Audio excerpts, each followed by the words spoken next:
Live from Los Angeles, it's The Good Bit with Chris, and he's fiddling with his microphone. Sorry. Yeah, that was quite good. I like that intro. Do it again. Oh, you want me to do that again? Okay. Yeah. Live from Los Angeles, it's The Good Bit with Chris Moffat, and what's my name, Chris? Aron D. Bingo was his name. Oh, I always like the name Moffat in an American accent. I think it's really interesting. Chris Moffat. Chris Moffat.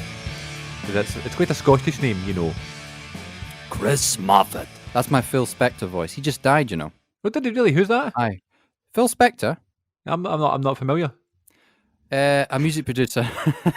A music producer who worked with the Beatles. Oh, right, okay. So a big deal. Effectively on their own, like John Lennon and George Harrison. Responsible for the Wall of Sound music production technique. Okay. And he did a Christmas album that's very famous.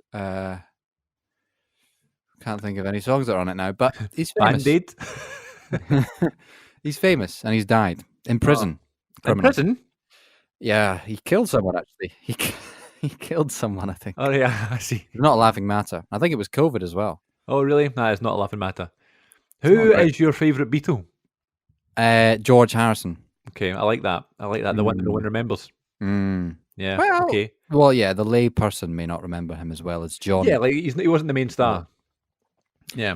Yeah, but he's... have you seen the George Harrison documentary directed by Martin Scorsese? No, and I didn't know such a thing existed. Well, maybe that'll be one of my suggestions in weeks to come. Okay. As this is the good bit, and that's how we're doing it these days. Yeah, we're giving each other suggestions. Yeah, we're not going to the cinema anymore because that's illegal. This is illegal. It would actually be illegal for me to actually come and visit you right now. That's very illegal. How Even crazy more is that? I illegal mean, than the I cinema. wouldn't want to, no offence, but it's just not safe, right? But it's also breaking the law. It's illegal. You could be fined. Yep. I could be fined to go to Asda, where I live, because it's outside of my normal area.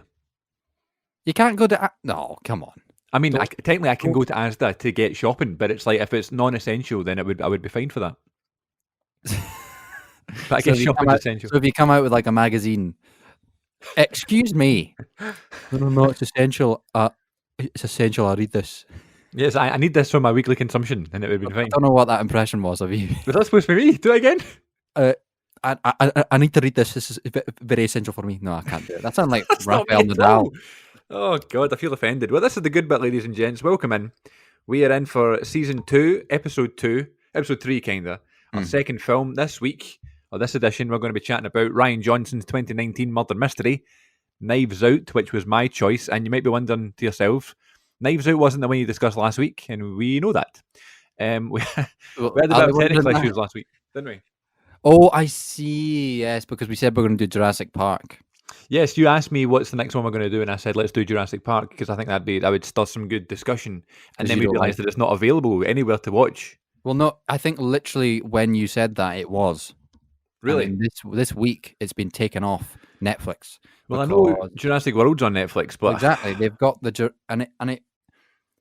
I was going to suggest Jurassic Park the week before that because I'd go on Netflix and gone, oh, it's on Netflix.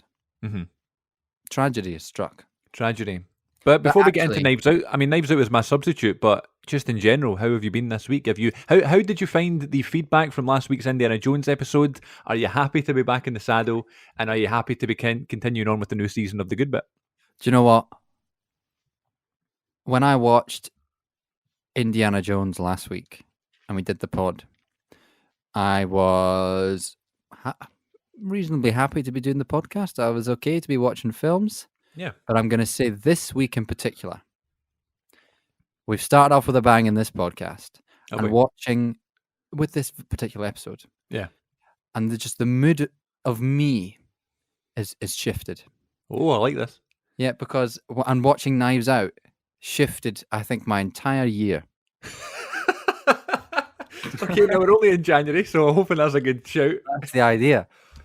I feel very positive about our new journey into the world of film and podcasts. Great. Because, even more positive than I did last week. Well, my question was then, right? Because obviously this is going to happen. We have busy lives, don't we? We have, even in this lockdown situation, there's stuff going on, and sometimes you just can't put a film on. You're not in the mood. You don't have the time. You're doing other stuff. So my question is to you now that we're 2 weeks in with these films and stuff like that. How do you think we're going to be able to do this? Because we're both going to be in the same situation sometimes, where we're set to record one day and then go, I've still not watched the film. That's going to happen Yeah, inevitably. that's actually what happened this week, isn't it? We were supposed to Yeah. do it on Friday. Well, that with the way that my house's lockdown rhythm has worked, Really? it's dinner and The Block, which is a reality TV about renovating houses that we're all into. So we all sit down and watch that. So I could either watch the film during the day, which I don't love doing. Me neither. Don't know why. It doesn't make a difference, but It doesn't make a difference, but I just feel like it's a nighttime thing. Yeah. Like theatre. It's better at the night. Yeah, and the day is over. Let's watch a film. Exactly. So I sort of, the way the lockdown rhythm is working right now, I sort of have to convince everyone that they should also watch this film. I get you. So it didn't work it didn't work during the week, and on last night I went, Knives Out tonight, come on, Saturday night film, here's the trailer, looks great. We sat down and watched it. So it was easy enough because you were able to chat to the fam and convince them to do it. Exactly. Okay, cool. Exactly. So I've actually got an update as well. Go on then. On life. Okay, yeah, please tell me. I've got a new job. Oh, have you really? I have really. Oh, because last week we had a couple of phone calls, didn't we? It actually isn't even that. Oh, really? Okay. That's that was the job. It might be. But I've become. I'm doing God's work. Actually, okay. I'm an essential worker. Oh, nice. We thank you for your service. That's all right. I don't deliver in your area. There's a hint. Right. I'm a Hermes delivery driver these days. My father has experience in that too. He worked for Amazon, didn't he? Well, he worked for Hermes first and then moved to Amazon. Did he? Yeah. Yeah, he moved up in the world. No, I Yeah. shouldn't say that. That was only for a wee bit though. That was post retirement. Now he has a proper job, like driving ambulances and stuff and saving sick folk. He really is doing God's work. That is essential. It is essential. I mean, no, listen. Me and my sister make this point all the time. We're clapping for the NHS. We are appreciating the doctors and the healthcare workers and stuff. There's jobs out there that have been non-stop since all this began that are not getting the thankfulness. And that is things like postmen, podcasters, people who work in shops, No, things I know. like that. I know what you mean. And then as you say, delivery drivers. I know what you mean. And it is. I sort of applied on the fly because I was like, well, if we're in lockdown again, I need some. What's a relatively COVID safe job that is still going on? I thought Hermes, and I've started. I'm in a week in, and I'm enjoying myself. So what is it? Is it every week or numerous times a week? Well, I applied on Monday. They phoned me on Tuesday, said come in the next day, and I've worked every day since. I love it. That's great. It's such a lockdown job, isn't it? It's quite bizarre. Like one minute, the next minute, I'm some sort of delivery driver. No training. I don't know what I'm doing. You don't need training. All you're doing is taking it to the door, surely. I know, but service with a smile, and yes, you give a wee bit of light to everyone's day. Exactly. Genuinely, I've had a few odd jobs, and obviously you don't have to deal with people very much because you work on your own. But when you do deal with people, it's always a positive interaction because they're so happy that their parcel has come. Yeah, I've never thought about it like that. Like it's like a happy moment. It's happy to see a you. Happy job. It's not like you're a debt collector knocking on the door. Who's it? What about the elephant in the room? Right, I'm talking about Hermes itself because people don't give Hermes the best reputation. I know why. You know why? Yeah. Yeah. Why is that? Well, there's all these viral videos of Hermes drivers chucking packages into the back of the van. So are you here now to break that stigma? Break that stigma? Yeah. I've only been there a week. I can't say I know very much, but I will say it's probably. It's more up to the individual. Of course it is. Because that's the problem. If you want to be rubbish at it, you can be, and you're working on your own, and not many people. There's no supervision really. So if you're a rubbish delivery driver who doesn't take much care in their work and, throws parcels about, Right. yeah, it's probably rubbish. Are you going to be listening to podcasts and music and stuff? Have you got that accessibility? I thought I would, but the way it works in Perth anyway is like you're given a wee area, and all the parcels are in a very dense area, so you're really only doing like 1 minute drives, and then Right. it's not like long haul yet. Yeah, true. I ordered a PlayStation 2 back in the summertime. Now, we should make clear that the PS5 has just came out. Yeah, behind the times. Behind the times. It was one of those ones like real peak lockdown. So this would have been May. I was just doing my daily walk and stuff like that. And I just had a real hunch for some retro gaming, Well, that's quite a sentence. Do you think? I had a real hunch from some retro. I can't even say it. Listen, I'm a podcaster. I've learned these phrases, and now they're into my everyday life. Yeah. I just wanted to play the PS2. I definitely still had my old one, but it was all broken and stuff. And I actually had to insert a nail into the slot disc bit just to pull it out one time because it was broken so bad. So I was like, let's just get a new one. Right. Yeah, that sounds dangerous. I wasn't gonna buy it if it was really expensive, But I went on eBay and I found one that came in a nice packed padded suitcase that came with 2 remote controls and 2 memory cards. 45 quid all in. With any games, or did you buy No the games? But I've got all the games I need. Oh, I see. Because you got an old one, right? So I just got it right. So bought it and it was going to be delivered in 5 days, and they said been delivered by Hermes, and I was like, Right. oh, right. 'Cause Hermes has this reputation throwing stuff about, and it's a PlayStation. You know what I mean? Right. I didn't want. I started to worry a little bit, so I just kept tracking it, seeing the updates and stuff, and I was told that it was coming to me via a Hermes driver by the name of Julio. And I was now Julio was now part of my everyday life now because I was thinking, can't wait till Julio gets here with my PlayStation. So one the day I was right up at the window, all perky, waiting for Julio to show up. And Julio, as expected, shows up about 2 in the afternoon on a fateful Wednesday afternoon. Oh, shows up, most lovely, great delivery man in the world. I open the door, he goes, Chris. As in, hello. He says your name. That's a good touch. I should do that. Lovely touch. Gives me the thing. I'm so happy. It's a new game console. And now I'm like, thank you, Julio. Thank you for this. It was in great condition. Did the unboxing video. It's on YouTube to watch now if you want to go see it. And now every single time I see Julio in the street in his wee blue car, I'm like, there he is. There's my man. Oh, so he does your area for He's the Hermes guy in the area, yeah. Brilliant. So what you need to do now is you need to do that great service. So when people see your car, they go, there's Aron. Right, that's a good idea because that'll just make your day a whole lot better. Because you know it's in good hands. And it'll just be good vibes wherever you go. Yeah, I actually saw him yesterday when me and my sister were out a walk, and I saw him. He has no idea who I am, right? I think he's going to see people, like hundreds of people a day. But I walked past him when he was delivering someone else's thing, and I was like, hi. He was like, hello. So Julio's now a character in my life, and hopefully you'll meet him one day. I do have one gripe with the job so far. Okay. And I'm not sure how to fix it. Sometimes my shifts have been getting, longer and longer as they give me more parcels. Do you choose how long you work for? I don't really know. Yes. You say I'll do this shift for 4 hours. Yes, it's like that. Yeah. But I'm by the end of the shift, I'm busting for a pee. Right. I see. Where do you pee? You got to keep hydrated. Well, I'm in Scone. Right. And I'm delivering the other side of Perth so far. And by the end of the shift, I cannot think. I'm like, really where could I pee? I could, you can't exactly say, can I come in and pee? You could. I mean, I was going to say you could maybe try and go into a supermarket or something like that, but there's rules now, isn't there? No, I don't know. Maybe try an Asda. Yeah. Or a coffee shop or something like that that's still open. Maybe buy a coffee though. Don't just walk in and use the toilet. Can I pee?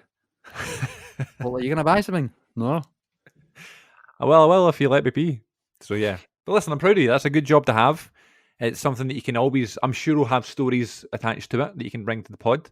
I'll try and make them eventful so I can make podcast material. Yeah, exactly. Because now it's going to be just your normal day and you're going to be now looking for stuff to do so it can become a story. Yeah, absolutely. Maybe we'll ditch the films at some point and it'll just be, we'll both get a job at Hermes and we'll be the Hermes podcast official. Yeah, the Hermes podcast. I wouldn't Well, want to be the Hermes podcast. I'm not going to lie. no, let's not do No that. one would Let's listen. no one would. Well, I don't know. You I know the saw a YouTube video the other day because I've been getting dead into it. I've been going like, "What's the best way to pack the van?" There's YouTube videos about it. right. Not the van, the car. Yeah. But I did see a YouTube video of a guy our age who's a trucker in America, and he's got a YouTube channel where he makes videos about him Yes, on the I've road, seen this too. and he gets fucking hundreds of thousands of views. Yeah, And I saw that one time. he's just been like, "This is where I sleep, and this is where I go, and here we go." And it's like something like midnight drives with Steve or whatever, and it's just him in the driver's seat talking on his shift. I mean, Yeah, genius idea. yeah, and he's good at putting the videos together as well. Yeah, genius idea. That's someone who's read the audience and went, "This is what people are watching these days." It's a brilliant, completely different look into a profession like that. Right. A YouTube channel about trucking. Who would have thought? But it's brilliant.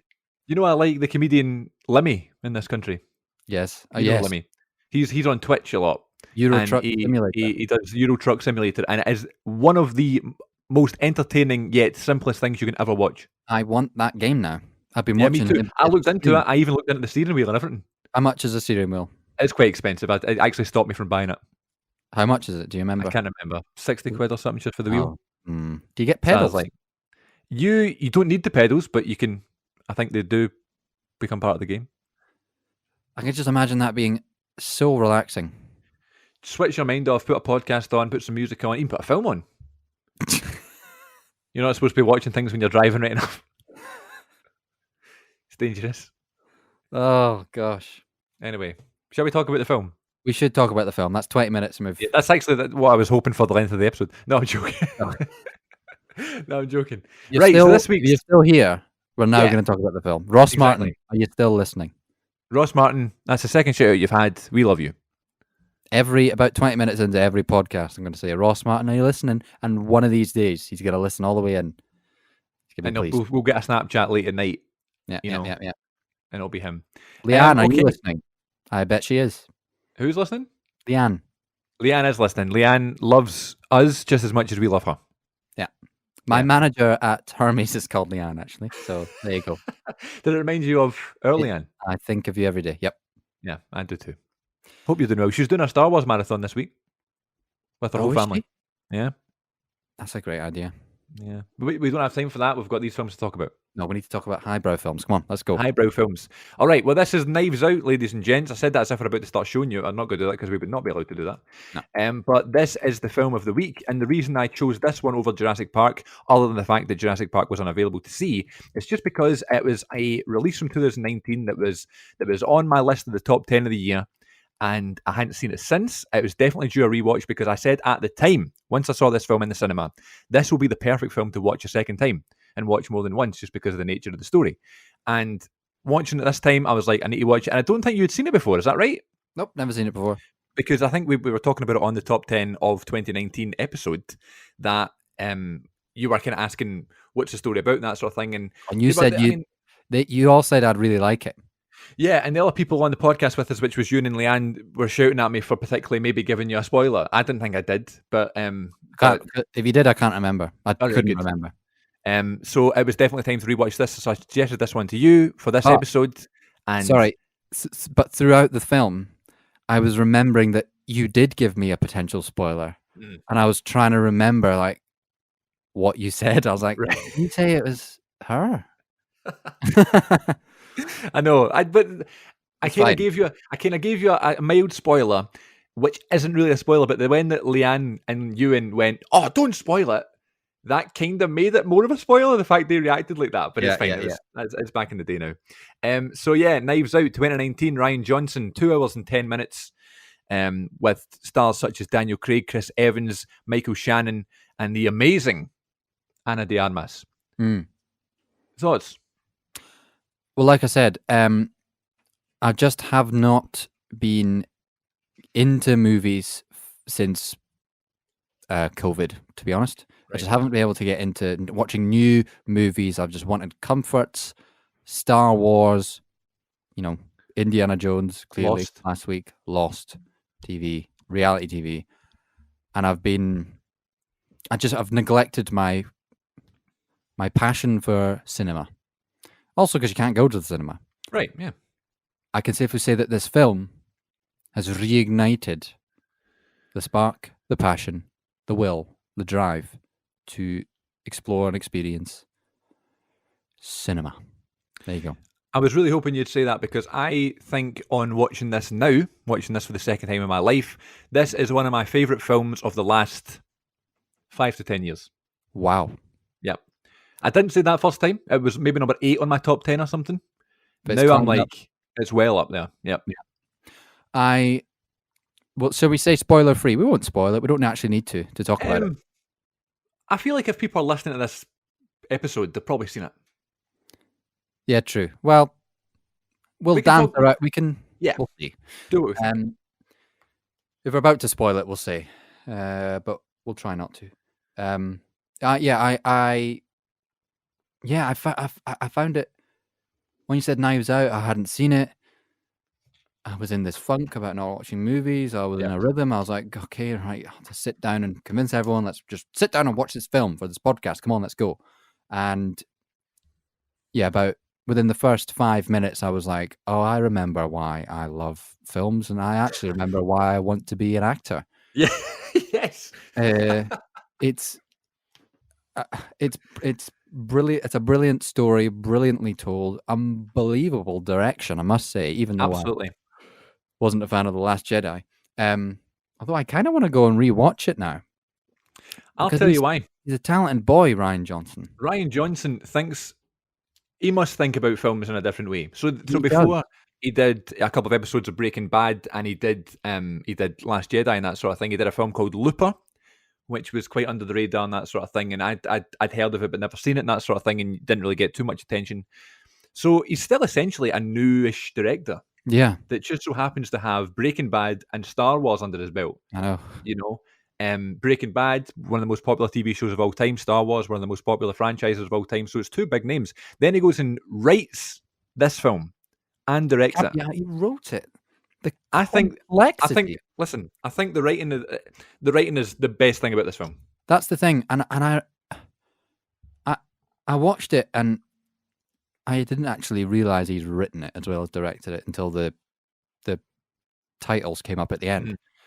And I just thought to myself, I couldn't, we're actors, and you watch the performances and you go, I'd love to do that, and I love this moment, and that seems awesome. But I do not know how you would sit down and I don't know how you would attempt to write a story as complex and as detailed and as well-written dialogue as that. Like, I don't know how you do that. And I'll tell you how much I love this film as well. I have the Blu-ray of this film because I bought it in the cinema. I saw it in the cinema, then I said that's one to buy for the collection, that sort of thing. So I watched it on Amazon Prime, and then realised, I've got the Blu-ray. I'll just check out the special features, and there's an audio commentary on the Blu-ray Of him. So this past week, I've watched this film 2 times.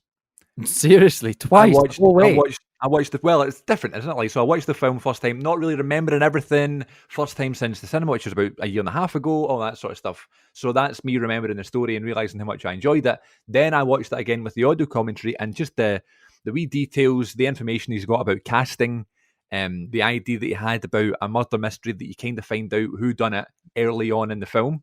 Yeah. He said he's had that idea for years, and now it was time to put it into practice. He's been writing the film for years because it was a developing story. It wasn't. He didn't just wake up one day and have this idea of this old guy who is really rich who cuts off his family, and then there's this servant, and then there's this. You know what I mean?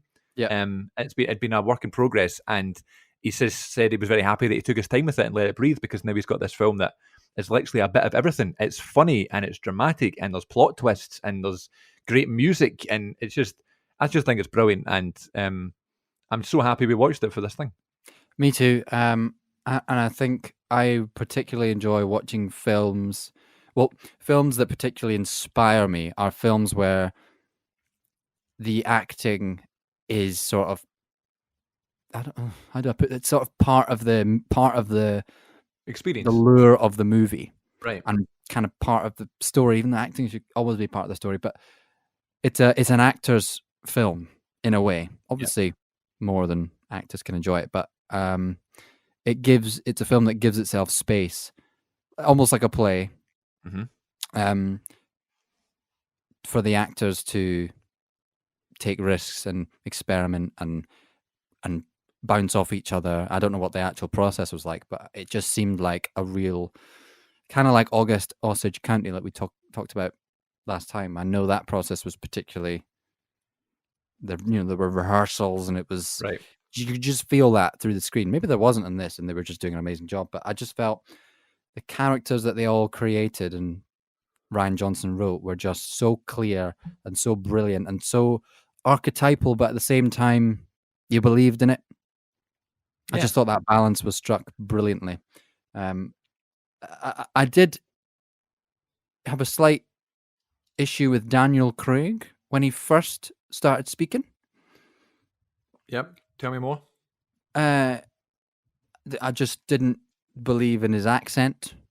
I thought, he just looks amazing and he acts brilliantly before he speaks in this Mm-hmm. film. But when he does speak, when he first spoke, I was like, oh gosh, he's going to be one of the main characters, and he's got this very heavy, very sort of Tennessee Williams Southern accent, and he's not doing it brilliantly. A southern accent by an English actor is always tricky, right? When you could tell that it wasn't his. Right, exactly. But I have to say, after the first scene, I got over it and sort of just saw it as that's his character, and I was fine. I said the exact same thing once I saw it the first time, but I was a bit more harsh than you. I said that for the whole film. I said every time he spoke, I just came out of it. Watching it the second time didn't bother me at all. I Thought can it was see great. why you could come out of it every time he spoke. Just I because was I worried know that I Daniel was. Craig, and I I know the know. style of acting he has, and it's not that, but that's a good thing. It's showing a different side of him, you Oh know. no, yeah, I think he's a great actor. Um, he was, and I've heard him do a different. I think he did. What was that film with Adam Driver? Logan Lucky. Yeah, he have a very I strong can't accent remember. I in didn't that. like that film very much, and I really wanted to because I love Adam Driver, and I just thought the Yeah, trailers looked brilliant, but I didn't connect with that film at I all. think he did a southern accent in that as well, and He might have done. it was slightly different. It wasn't the same style, but I think he was really good at it. So I think he is good at accents, but I don't know. But Yeah, I still think he's good in this film, even if the accent is a absolutely, bit he's dodgy. great. Yeah, that And do you know? monologue at the end is unbelievable. Yeah, when he's all piecing it together. Yeah, Do you know who probably won't be listening this far through, but I will pay him a compliment. I think it's a compliment. Whose acting style does Daniel Craig in this film remind you of? And it's someone we know. um, I don't know, Craig. Nah, Jack Hogg. I was thinking Jack Hogg. I've seen him do monologues from Glass Menagerie, and it is just like Daniel Craig in this film. Except his One accent is hand better. in the pocket and the other hand is kind of like flying about the place, and he's kind of Yeah. saying it You all know from his what? chest. I've been thinking about loads of things lately. Like, I don't know. Yeah, yeah. Excuse me. That's like the first. Excuse me, Laura. You cannot drop that glass menagerie. I've just seen Jack do that before, but he's better at the accent than Daniel, I must say. Than Daniel Craig, really. Yeah. So yeah, the reason I love this film so much is another reason that a lot of people don't like the film so much, and that is Oh. because quote unquote they tell you what happened early on, and now it's like the spoiler's over, right? Because it's a murder mystery done a different way, Mm. whereas you become entitled to support the one who apparently had done it. Because as far as Yeah. we are concerned, the majority of the film, Anna de Armas's character is the one that's killed the old guy. That's all we know. Yep. You know, oh well, he's slit his throat, but she's the one that put the stuff in him, or whatever, Yep. right? So spoiler. Yeah. that You was the haven't seen it, and well, still go and watch it because we haven't revealed. Oh, I don't yes. know. So so that's what you're expecting the whole time, and you just assume that's what's happened, and then you start supporting her, and you want her to get away with it, which is Yeah, ridiculous. yeah. You know, but Yeah. that's just the way.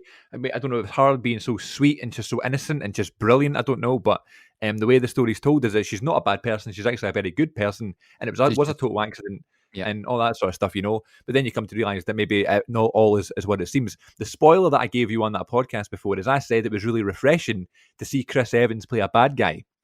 and Is that what Leanne you and said? Ewan went, "Oh, come on, you're spoiling it." Which by them saying that spoiled it even more because then 'Cause essentially they've he's the just told murderer. you that he done Right. it. So what I was Spoiler meaning alert. was spoiler. What I was meaning was, you know, when he first kind of gets out the car and we first meet him and that sort of thing, He's and a his balls baddie are burnt. before He's you a know he's baddie before he's even done it. You know, yeah, he's the one that everyone in the family doesn't like. yeah. You know, but I thought that was so nice to see him doing something different. When I was at my walk before we started recording today, I was thinking that's the sort of film I would want to be in as an actor. Exactly. You know, Um, and films, I don't know, even if you're not an actor, I'm sure, films just do this thing that other mediums cannot. They inspire. Uh, I don't know, this film particularly, I don't know, it just, you know, I'm finding it hard to put into words. Just I don't know, I just feel like I've rediscovered films after this COVID period and with watching this film. I think well, that's that's that's what we're setting out to do here. Try and talk about some more arty stuff to kind of get us back in that well, mood because I'm I the think same. he chose a great film for us to sort of kick off-ish what we're doing. It's a good choice. I Yeah. love the music. I I particularly loved the last song that plays into the credits, Okay. which Yes. is a song from one of my favorite albums of all time, the Rolling Stones' "Exile on Main Street." Do you know that album? No. It's a pretty underground Rolling Stones album that they made in the south of France when they were kicked out of the UK Mm. for various reasons I can't remember, maybe tax. And they made it like slapdash in a basement in a house, like in a year, and they just Right. lived their life and made an album. And you can tell, like you can hear that on the record. It's sort of pieced together and not as sheeny and high quality as their other stuff, but it's Mm. so I recommend giving that a wee listen. Okay. Noted. That Um, reminds me of that what album. about some of the other performances then? So we mentioned Daniel Craig, we mentioned Chris Evans, Anna Let de me get Armas. What about Jamie Lee Curtis? Yep, she was brilliant. Yeah, I always love seeing a character like that in a film. I loved her glasses, particular. She Mm. had a very iconic sort of look that they Yeah, created she for her. did. Yeah. Um, yeah, I was confused at the start of the film. I thought that her brother was Don Johnson's character, Hmm. but they're married. They're married. Yeah. I don't know. I was maybe just missed that at the start. So I took a while. I was like, oh, he's cheating on her. So they're married. I Yeah. thought they were brother and sister for some reason. Right. That Um, was a weird kind of side plot, wasn't it? yeah, I can't quite think if it actually served the story other than just being a. Being another kind of plot twist, but it's like things like piecing together the story. Like earlier on in the film, Don Johnson's character throws the baseball out the window. Benoit Blanc finds the baseball and starts playing with it and stuff, gives it to the dog and that sort of thing, which means Jamie Lee Curtis's character picks up the ball and takes it back to the office, and she finds the note. That's the excuse to Right. get her into the office, and then it shows the thing about them cheating. So I don't know how much it benefits the story itself, but it's another example This of is the a side plot script piecing together the story. being very detailed, and Yeah, you can sort of tell when it makes a point of something small like him throwing the baseball out the window. Like, oh, that's probably gonna be about something. It's lead to full of something. the movie's full of little moments like that where tiny little details are sort of heightened just a wee bit that you kind of get the idea that things are going to piece together, and it does a good job, I think, of keeping the whole picture in your head at all times because it is quite complex, especially Absolutely. it's a murder mystery and there's a lot of things to piece together, and you're sort of playing detective at the same time as watching it. But I think it's a complex plot, but it does a really good job of keeping it in your head and you can piece it together. Like I could feel like they could have made this film and not done it quite so well and it being very complicated mess and you're struggling to keep up with it. Mhm. But I didn't feel that way. I mean, this is the first time I watched it and it was all totally clear in my head. Yeah. What did you make of the shot of the blood splatter on Anna de Armas's shoe? Yes, that's another moment that they made that pretty obvious actually. They zoomed way into it. But That's what I mean. But they're saying this could be something, this could be something, yeah. and you don't forget about it today because it's so No, you obvious. don't. Yeah. There's a lot of things that are in your head at the same time while watching it. But I'm not a murder mystery aficionado. I can't think of many other murder mystery films I've watched. So I wasn't, obviously, the sort of structure of a murder mystery, and you know how it tampered it with it slightly, but I don't really have much to compare it with other than, Murder on the Orient Express. Right. The new one was pish. I'm talking about the new one, which Yeah. we did a podcast on. We kind of mentioned it on one of the episodes, but I was just disappointed about it. Yeah, pish. Yeah. It's a sort of film I love because it harkens back to things that you find out early on, and then there's foreshadowing, and then it's been right in front of your face the whole time. And the bit where, when she's telling Chris Evans all the information in the cafe, and Chris Evans is sitting there and he's like, huh. And it's at first you're like, he's like, oh, I'm being told what actually happened, but he knows what's going on the whole time, but you don't find that out till later. And then when he talks about it later on and they show you that clip, that wee sort of that he does means something totally different now. Yeah. It's genius. It's things like Back to the Future and Harry Potter and the Prisoner of Azkaban and things like that, where it's moments that you see that you come back to later on and they completely change their meaning. I think it's brilliant. I think it's genius. And we're talking about the writing of the film. It just doesn't make sense if someone can string together a story like that and have it make so much sense with so much going on. It's impressive. I love the fact that one of the first shots of the whole film is Christopher Plummer's character, Harlan, the old guy, the rich guy, the dad, drinking out of a mug that says "My house" on it. My house, my rules, my coffee. And the last shot you see is Anna de Armas's character standing on the porch with all of the family outside the house, and she's holding the mug that says "My house, my rules, my coffee," whatever. Things like that. Brilliant. Mm-hmm. Where did they think of that? You know what I mean? I love it. Also, shout out to my boy Michael Shannon. Big fan of Michael Shannon. He plays Walt. Every film he's in, he plays something different. Blows me away every time. Did we discover him together? I feel like Midnight Special, we sort of went, who's this guy? Midnight Special.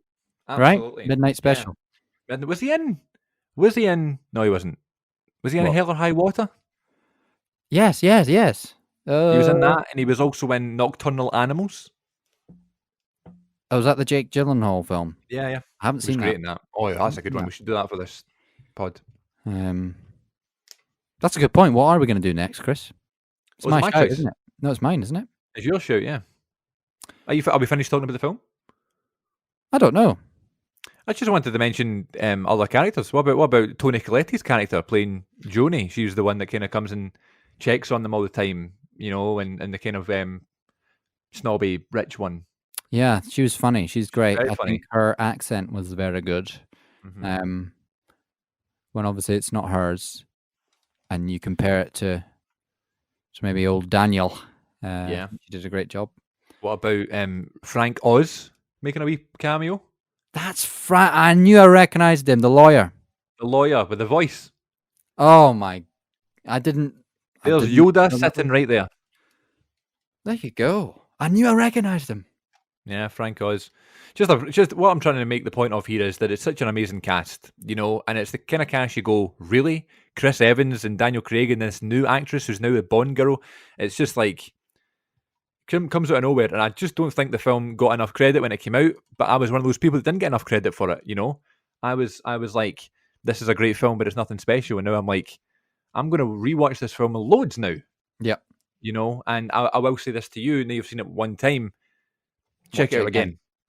Maybe not right away, but check it out again because now you know what's going on. You know the script. Yeah, I feel it's. I think before I will do that, I think I genuinely will go back and watch The Last Jedi. Okay. I still, as a Star Wars fan, I'm sure it doesn't work. I haven't seen it in a long time, but I didn't like it at the time, and You still, how many times did you watch it? You watched it twice? Twice when it came out. Okay. Haven't seen it since. But I don't know what happens. But I think maybe as a standalone film, having just sort of learned even more how talented Rian Johnson is, I just think I should give it another shot.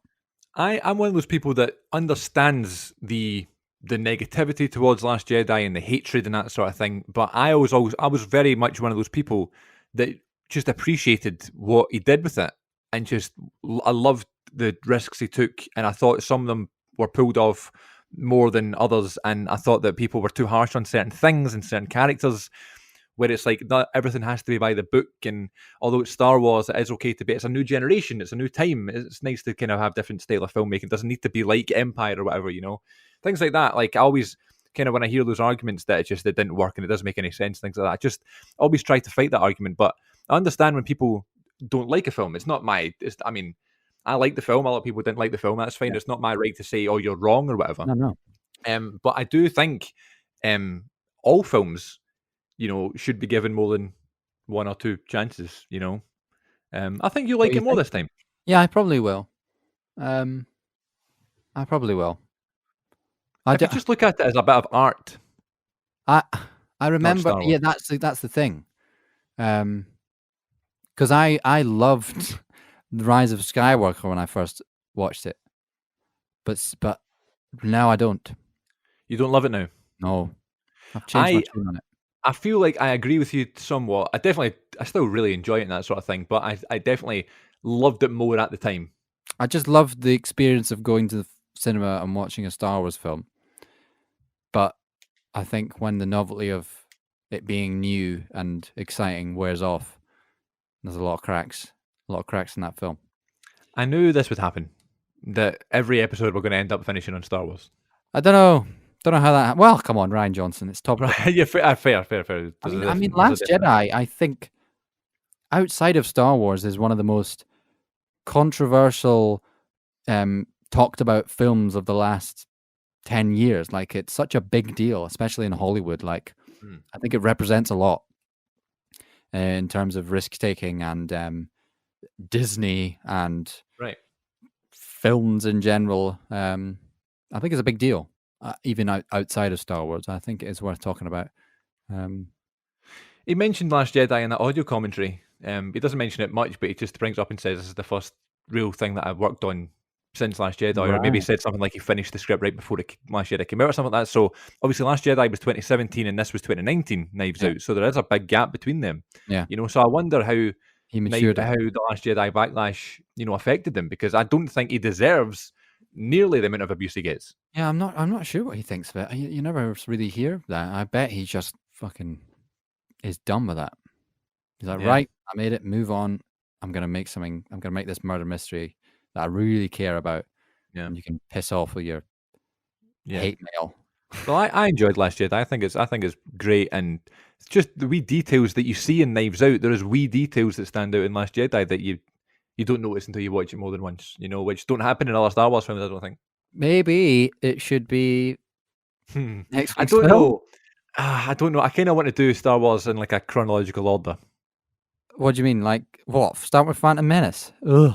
Yeah, but not every week. We should talk about this afterwards. But I mean, I just feel like we should do Phantom Menace one week, and then we should leave it a bit and then go to Attack of the Clones and then blah blah blah. Well, it's up to you though. It's your choice. Well, if we're gonna do this on the fly, let's do this. Let's make it raw. Let's make it real. I'm gonna choose next week's film right here, right now. Remember, it has to be on some sort of streaming service. I'm currently browsing Netflix. Okay. It's gonna have to work like that, because I can't just name a film and then it not be available to watch. Yeah, let's see, because we're still early on. Try and go for something that's quite mainstream, that people have seen. A little bit iconic.